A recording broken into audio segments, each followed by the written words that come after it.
मराठ्यांचं वादळ मनोज जरांगे पाटील पुणे जिल्ह्यात येत आहे आणि पुणे जिल्ह्यात जरांगे पाटील यांच्या स्वागतासाठी पुणे जिल्ह्यातील शिरूर तालुक्यातील नगरी सजलेली आहे। आपण जर पाहिलं तर मोठ्या संख्येने हजारोंच्या संख्येने जनसमुदाय जरांगे पाटील यांच्या स्वागतासाठी पुणे आणि नगर जिल्ह्याच्या सरहद्दीवरती आहे। जर आपण पाहिलं तर या ठिकाणी क्रेनच्या साहाय्याने संघर्ष होता असा मोठा हार जरांगे पाटलांच्या स्वागतासाठी या ठिकाणी बनवलेला आहे।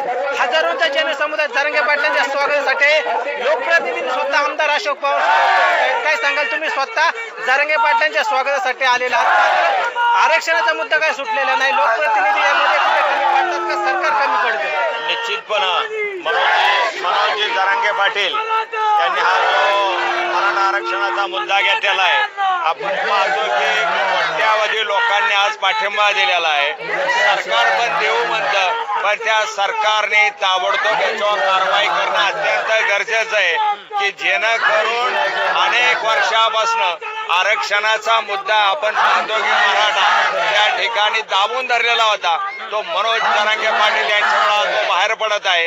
तर ताबडतोब त्याच्यावरती सरकारने आपली भूमिका निश्चितपणे एक जाहीर करावी आणि आरक्षणाचा मुद्दा ताबडतोब सोडावा असं मी शिरूर हवेली तालुक्याच्या वतीनं त्यांना विनंती करतो की जेणेकरून मनोज जरांगे सारख्या एका व्यक्तिमत्वाला आपण किती त्रास देणार आहे। सामान्य कुटुंबातील हा माणूस आज सर्वसामान्य जनतेसाठी पळतोय, त्यांच्या मागण्या पूर्ण करण्यासाठी आज त्यांची धडपड चालू आहे। खरं तर जरांगे पाटील यांना बीडमध्ये थांबवणं गरजेचं होतं, आंतरवाली सराटीमध्ये थांबवणं गरजेचं होतं। आज जर मराठ्यांच्या भूमिका जाणून घेतल्या तर या व्यक्तीवरती आज उपोषण करण्याची वेळ येते। आज हा माणूस उपाशी पायपीट करत मुंबईच्या दिशेने निघाला अशा सुद्धा मराठ्यांच्या भावना आहेत। सरकार कमी पडतंय?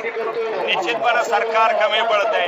सरकारने जे जे शब्द मग तिथं जाऊन दिल्यात त्या सरकारला पण माहिती की त्यांनी काय शब्द दिल्यात, आंतरवालीला जाऊन त्यांनी जे शब्द दिल्यात त्या शब्दाप्रमाणे सरकारने ताबडतोब वागलं पाहिजे की अशा पद्धतीनं मनोज जरांगे पाटील यांना कसलाही त्रास न होता प्रश्नाचा त्यांनी जो हातात घेतलाय तो ताबडतोब सरकारने सोडवला पाहिजे।